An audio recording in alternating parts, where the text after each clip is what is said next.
ठीक है, जिस दिन ये हो गया, उस दिन 73% को इस देश में भागीदारी मिलनी शुरू हो जाएगी। वो पहला कदम है, क्योंकि आप लोगों को अपनी शक्ति पता लग जाएगी। आपको पता लग जाएगा कि भाई हम 73% हैं और हमें कुछ मिल नहीं रहा इस देश में। जाति जनगणना 2 स्टेप्स का होगा। 2 सवाल के जवाब उससे मिलेगा। पहला, पिछड़ों की कितनी आबादी, दलितों की कितनी, आदिवासियों की कितनी, और दूसरा, इस देश में जो धन है वो धन कैसे बटा है। आदिवासियों के हाथ में कितना है, दलितों के हाथ में कितना है, पिछड़ों के हाथ में कितना है, और ये जो सारी की सारी संस्थाएं हैं, इसमें कौन से वर्ग के कितने लोग हैं, ये आपको आपकी आंखों के सामने आ जाएगा और आपको पता लग जाएगा कि आपके साथ कितनी बेईमानी की जा रही है और आपको कितना गुमराया जा रहा है। अंत में मैं अग्निवीर की बात करना चाहता हूं। पहले क्या होता था, इस देश में एक तरीके के शहीद होते थे। सेना में, वायुसेना में, नेवी में अगर कोई शहीद होता था तो उसे शहीद का दर्जा दिया जाता था। अगर कोई अपनी जान देने के लिए सेना में जाता था तो देश उसकी रक्षा करता था। उसको पेंशन मिलती थी, रिटायरमेंट के बाद उसको कैंटीन मिलती थी, गांव में उसका आदर होता था। आप लोग जानते हो, आपके गांव में एक सर्विसमैन जो होते हैं, पूरा समाज उनकी आदर करता है, उनकी रिस्पेक्ट करता है। अब अग्निवीर योजना में 2 तरीके के शहीद बनने जा रहे हैं। शहीद दोनों होंगे, मगर अगर शहीद अग्निवीर है तो इसे शहीद का दर्जा नहीं मिलेगा, उसे पेंशन नहीं मिलेगी और उसे कहा जाएगा देखो भैया, आपने देश को अपनी जान दे दी, मगर देश आपकी इज्जत नहीं करेगा। देश सिर्फ 4 में से 1 जवान की इज्जत करेगा, जो बाकी 3 अग्निवीर होंगे उनको निकाल दिया जाए। 4 में से 3 लोग वापस आएंगे, उन्हें ना पेंशन मिलेगी, ना कैंटीन मिलेगी, ना उनको गांव में कोई रिस्पेक्ट मिलेगी। और ये अग्निवीर योजना हो क्यों रही है? क्योंकि सरकार चाहती है कि डिफेंस का जो बजट है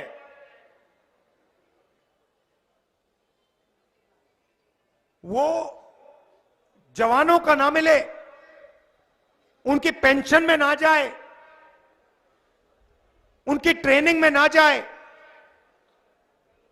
मगर बड़े बड़े उद्योगपतियों के बैंक अकाउंट में जाए। आप अदानी जी को देखिए, आज पहले क्या होता था, हिंदुस्तान के हथियार ऑर्डिनेंस फैक्ट्री में बनते थे, गोला बारूद ऑर्डिनेंस फैक्ट्री में बनता था, एचएल हवाई जहाज बनाता था। अब क्या हो रहा है, एचएल को परे कर दिया। अदानी जी अब हथियार बनाएंगे, बारूद बनाएंगे, गोलियां बनाएंगे, ड्रोन बनाएंगे, हवाई जहाज बनाएंगे। और भाइयों बहन, ये बनाने वाले नहीं है। ये होगा क्या? ये बाहर कंपनी को कॉन्ट्रैक्ट दिया जाएगा, बाहर की कंपनियों को कॉन्ट्रैक्ट दिया जाएगा और अदानी जी को उनका पार्टनर बनाया जाएगा और फिर उनका माल अदानी जी यहां बेचेंगे और डिफेंस का बजट सीधा अदानी जी के बैंक अकाउंट में जाएगा और हमारे जवानों को कहा जाएगा, देखिए अदानी जी का जमाना है, आपका बेटा मर गया, आपका भाई मर गया, उसको हिंदुस्तान की सरकार शहीद का दर्जा नहीं देगी, उसकी रक्षा नहीं करेगी, तुम जानो तुम्हारा काम जाने। ये अदानी जी का जमाना है। धन्यवाद। ये होने वाला है। तो इसीलिए हमने न्याय यात्रा शुरू की और आपने इस यात्रा का इतना समर्थन किया, अपनी पूरी की पूरी शक्ति आपने इस यात्रा में डाली। इसके लिए मैं आपको दिल से धन्यवाद करता हूं। नमस्कार, जय हिंद।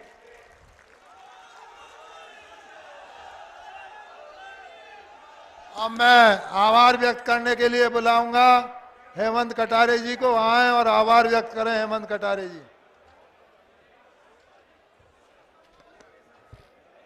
अभी जब राहुल गांधी जी मध्य प्रदेश की पावन धरती पर कदम रख रहे थे तो हमारे राजस्थान के साथी बड़े भाई सीएलपी लीडर साहब ने कहा कि हम तो सूखे सूखे में लेके आए थे, यहाँ तो गीला हो गया। तो मैंने उनको बोला कि हमारी पावन धरती पे जनता जनार्दन तो है ही है, साथ में स्वयं इंद्रदेव भी जो है बारिश करके आशीर्वाद देने के लिए राहुल गांधी जी को देखने के लिए यहाँ पर उपस्थित हुए हैं। मैं धन्यवाद देना चाहूँगा आदरणीय राहुल गांधी जी का, जिन्होंने मध्य प्रदेश की पावन धरती पर कदम रखा और हम सबको संबोधित किया, हम सबको न्याय दिलाने की हमारी लड़ाई के लिए हमारी मांगों को रखा। और मैं विशेष रूप से, ये मेरी माँ की जन्मभूमि है, मैं अपनी जनता जनार्दन यहाँ चंबल संभाग के उपस्थित सभी मुरैना, भिंड, ग्वालियर, शिवपुरी, दतिया तक के सभी लोग जो पधारे हुए हैं, उन सभी लोगों को हाथ जोड़ के प्रणाम करके धन्यवाद दूंगा कि आप सब लोग ऐसे मौसम में भी आए, आपने इतनी प्रतीक्षा करी। और मैं केंद्रीय नेतृत्व को इस बात का भी धन्यवाद दूंगा कि उन्होंने हमारे ही ग्वालियर चंबल संभाग से राज्यसभा का सांसद चुन के आदरणीय अशोक सिंह यादव जी को केंद्र में भेजा। बहुत बहुत धन्यवाद।